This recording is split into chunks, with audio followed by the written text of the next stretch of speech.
Alunos do 8º ano, sejam todos bem-vindos para mais uma aula de Geografia.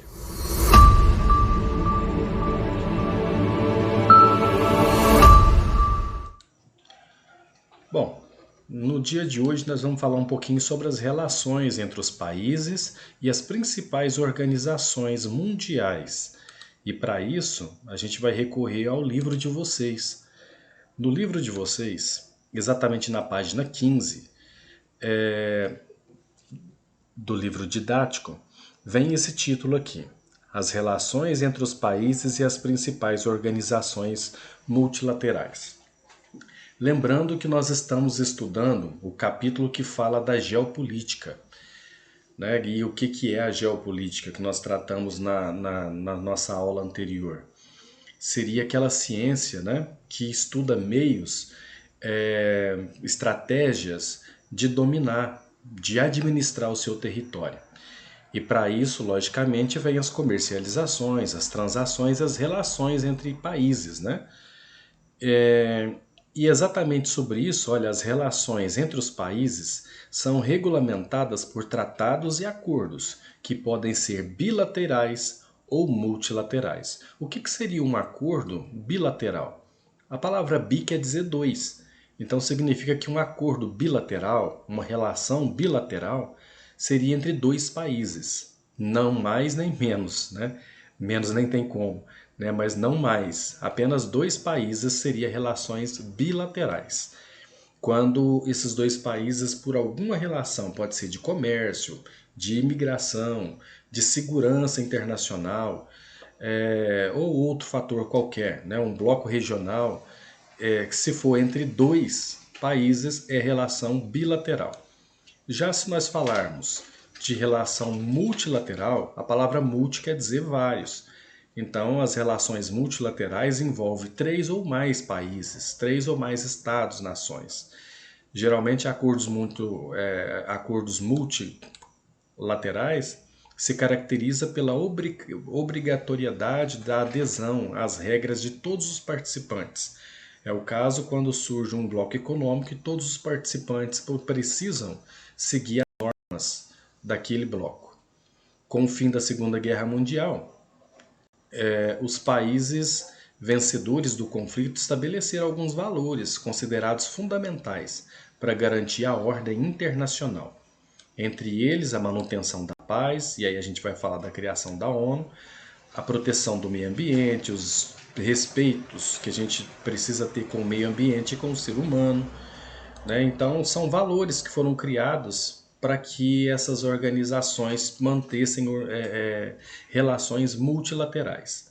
E aí, começando a falar logo do primeiro, né, da primeira organização multilateral, é o Banco Mundial e FMI. E qual que é a diferença desses dois? Olha, o Banco Mundial, ele empresta dinheiro, ele faz, né, o empréstimo a países que queiram promover o desenvolvimento econômico do seu país. E ele é dividido em duas instituições: o BIRD, que seria, né, o Banco Internacional para Reconstrução e Desenvolvimento, então é o BIRD, e também tem um outro que o livro de vocês não fala, que é o IDA, que seria uma instituição também que promove o desenvolvimento. E mais tarde esse BIRD vai passar a integrar o Banco Mundial, quer dizer, tanto o IDA, né, quanto o BIRD são duas instituições que fazem parte do Banco Mundial. E a outra instituição é um Fundo Monetário Internacional, também controlado por países ricos. Mas o FMI ele fornece empréstimo para países com dificuldade financeira. E são aqueles países que precisam promover a estabilidade financeira do seu país. Ao contrário do BIRD, que empresta dinheiro para aqueles países que estão em desenvolvimento. Um é para quem está em dificuldade financeira e precisa se igualar. O outro é para aquele que já está em um nível melhor e quer fazer novos investimentos para que haja maiores empreendimentos, né? Maiores desenvolvimentos. Então, são esses dois. Depois a gente vai falar também da criação da ONU, já na página 16. O que significa ONU? Organização das Nações Unidas. Essa ONU, em que contexto foi criada a ONU? O contexto exatamente logo após a Segunda Guerra Mundial e também no iminente início da Guerra Fria.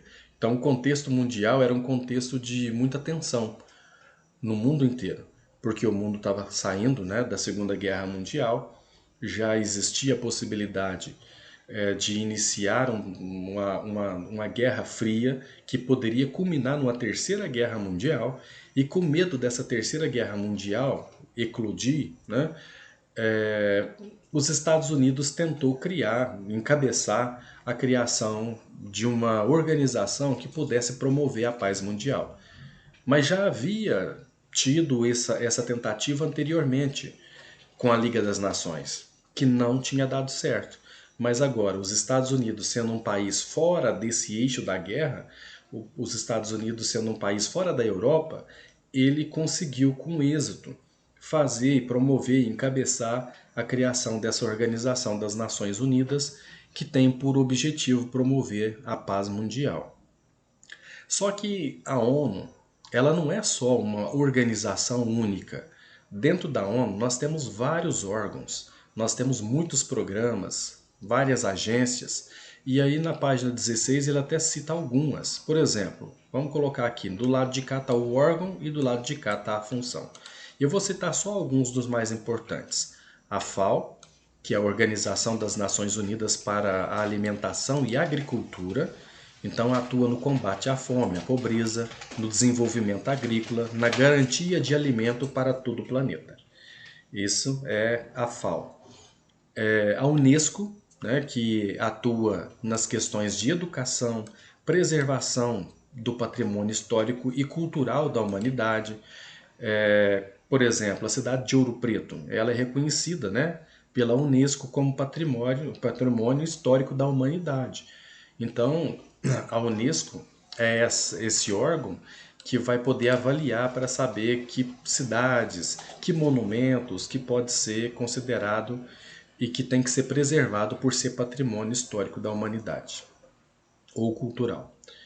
Depois nós temos a Unicef. Todo ano a gente vê na televisão, né, propaganda falando da Unicef, falando sobre aquele, por exemplo, aquele programa do Criança Esperança. O Criança Esperança é um programa que destina dinheiro, né, para o fundo do Unicef, que promove a defesa dos direitos da criança e do adolescente no mundo inteiro. Não no Brasil, mas no mundo inteiro. OMS, que a gente tem visto falar tanto agora nesse momento de pandemia, Organização Mundial da Saúde, atua na questão relacionada à saúde da população mundial. Como nós vivemos numa pandemia, o órgão máximo que vai ditar as regras, né, de como cada estado deve proceder é a OMS, a Organização Mundial da Saúde. PMA, Programa Mundial de Alimentos. Algumas pessoas confundem com a FAO, mas a FAO é garantia de alimento para o mundo. É desenvolvimento agrícola, né, e garantia alimentar. O Programa Mundial de Alimentos, ele fornece ajuda em campos de refugiado ou outras situações emergenciais, como catástrofes naturais, que precisa, né, de receber ajuda alimentar durante um certo período. Então, esse Programa Mundial de Alimentos é que faz isso. E não é só isso, nós temos outros, né, outros órgãos que estão aqui nessa tabela e outros que nem estão aqui, mas que também fazem parte da ONU.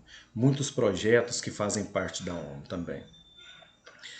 E a ONU, ela tem o Conselho de Segurança dela. O Conselho de Segurança da ONU, ele é formado, né, por vários países. Na verdade, a Assembleia Geral da ONU, ela é formada por vários países, mas apenas alguns fazem parte do Conselho de Segurança. O Conselho de Segurança da ONU, ela é formado basicamente pelos principais países do mundo, como a França, a Rússia, os Estados Unidos, a China também faz parte, e o Brasil tem uma vontade de fazer parte. O Brasil, né, em alguns anos atrás, queria se inserir nesse Conselho de Segurança da ONU. Não conseguiu, porque o Brasil faz parte da Assembleia Geral da ONU, como faz, né, muitos outros países.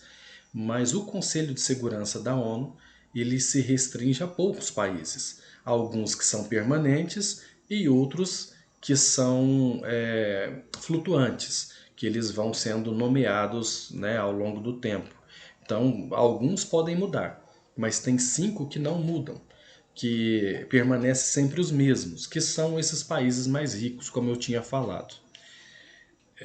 Eu espero que vocês tenham entendido essa nossa explanação de hoje. Nós vamos fazer agora alguns exercícios com relação a isso e fiquem todos com Deus.